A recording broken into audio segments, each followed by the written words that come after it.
عم انت ملشوم والله ملشوم.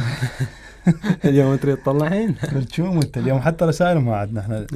ليش يعني هاي القصيدة الثانية يعني نفس المعاناة؟ والله عانيت. اسولف لك سولف لنا قصة. هي أكيد. انا حاجيك يعني سولف لنا قصة. سولف القصة بس راح اختصرها اكثر. نعم. بدايتي داومت بجامعة بغداد كلية الإدارة والاقتصاد، داومت تقريبا شهر. ورا فترة انتقلت للنجف في جامعة الكوفة كلية الإدارة والاقتصاد. فشايف من تخلي ببالك فد شي فد إنسان وبصدفة تلتفت تشوفه هو هذا الموجود. فداخل المحاضرة قاعدين فالتفتت نظرة يعني صدفة بوقك. محمد الجبوري يقول كل انكساراتي تعود لصدفة كانت خطيئة نظرة عذراء. التفتت فشفت ابنية وقعت عيني عليها، بنفس الوقت شفتها تباوع عليها. شي يعني فد شي شعور ما أعرف شنو، ما أقدر أوصفه. نفس الشخص اللي راسمه ببالك موجود. يوم ثاني يوم كل ما التفت فصر نفس يعني فد شي نفس الحالة. استمرت على هالشي فحاولت يعني أتقرب منها وأبين لها فد هذا الشعور أو فد شي. أوصل يمها أرجع، أوصل فد شي رجعني، إلى أن صار عندي في الظرف. تركت الدوام لها فترة تقريبا شهر. ظرف معين دخلت بمشروع عمل. الدوام دخلت بمشروع عمل على أثرها يعني خسرت خسارة وطلبت مبلغ من المال، فحاولت يعني أستعيد نفسي ورجعت. بهاي الفترة حاولت إنه يعني أجهز نفسي وأبين لها الشعور اللي بداخلي. فداومت. أول يوم جيت أسمع الصوت وضحكة اللي بنية اللي هي الصوت اللي أنت راسمك ببالي. زين هي طب وتطلع صوتها ماكو ما مبين ناصي وعلاقتها يعني بالأصدقائنا وهاي فد شي يعني قليل جدا.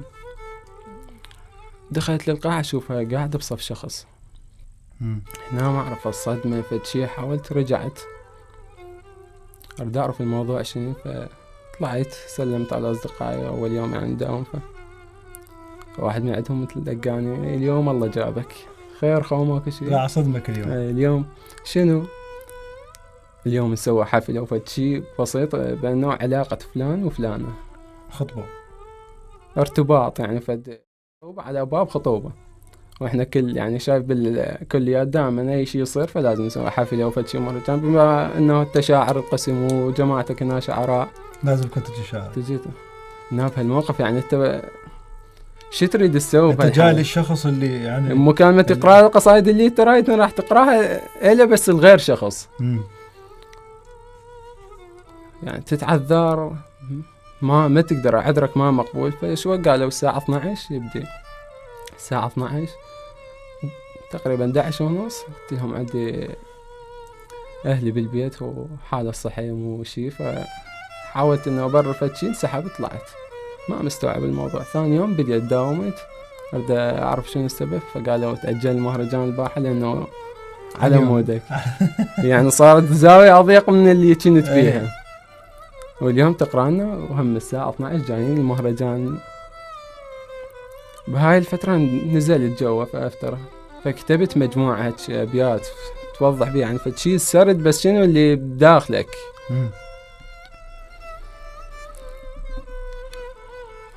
كملت صعدت على المنصة. كرهت نفسي انخلقت شاعر بهذا اليوم.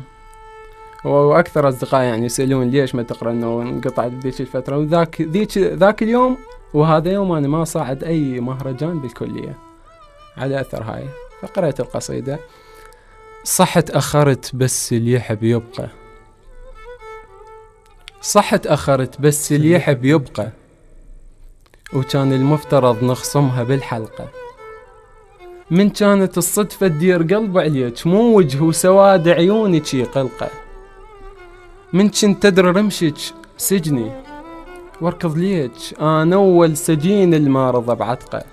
كنت أقنع بكل شي العافو الفيموت، اللي يستاهل الحيل اللي الله لا يوفقه، اللي ما أخذها غصب والما عرف والحظ بس ما اقتنع بالكلمة ورزقه. قلت لك رايدك من كنت كتب البيت، وبس التفت ليك عيونك تنطقه. أنا الشاعر اللي يكتب ويجمع ناس، ومن يوصل الولفة المستحى يسبقه. أنا القدام عين تقاسمه وحقه، أنا المن رحت صارت سولته الورقة. أنا القدام عين تقاسمه وحقه، أنا المن رحت صارت سولته الورقة. أنا أول بشر رايح وجاي يموت، تحيي عين ولفة وترجع تشنقه. وهاي أول قصيدة طلعت من الروح، ردتها بلا صور بس صورتش تبقى. فقرأت القصيدة ونزلت، رحت قلت هاي هي، أترك الدوام أترك فد شي. رحت للبيت إنه أتبوع إنه مستقبلك أنت هنا، يعني لا أقدر تسوي الشي اللي ردته، ولا تقدر يعني تنهي بعد مستقبلك. بداية الأسبوع الثاني بديت داومت، فأول ما صعدت للقسم أول شخص صادفني فهي صارت قبالي. القصيدة الثانية اللي انكتبت على هذا الموضوع، فقلت التقينا وطفحة الدمعة من العيون، التقينا وطفحة الدمعة من العيون، وبدأ من وجوهنا يتغير اللون. وقبل ما نحكي بين كسر القلوب، وبدأ دق القلوب يهز المتون، وبدأت تترافس الحسرات بالروح، وبدأت تاكل بقلب ليش وشلون، وشمرنا عتابنا اللي ينهش بالصدور مثل شمرة الماء على اللي يروحون. وغرقنا بمستحانة وشدهة البال، وطفحنا اثنين بدمعات العيون. وسقينا رواحنا بخلق التوابيت، وعصرنا جروحنا لحد صرش السنون. ومثل صحوة الجمرة الطافية بريح صحبينا الحنين كان مدفون، وخذتنا قلوبنا. ومثل صحوة الجمرة الطافية بريح صحبينا الحنين كان مدفون، وخذتنا قلوبنا. وعثرنا الفراق مثل عثرة الدمعة بطرف الجفون، وخذتنا قلوبنا. وعثرنا الفراق مثل عثرة الدمعة بطرف الجفون، ومشينا على الجرح مشي المناشير، ولقينا آخر محطة مفارق تكون. وشتنا رواحنا وردينا خالين مثل ردة متون اللي يشيعون. وعكسنا وجوهنا وبينا ناسين، وصرخنا تهون بس ندريها متهون. وصرخنا تهون بس ندريها متهون.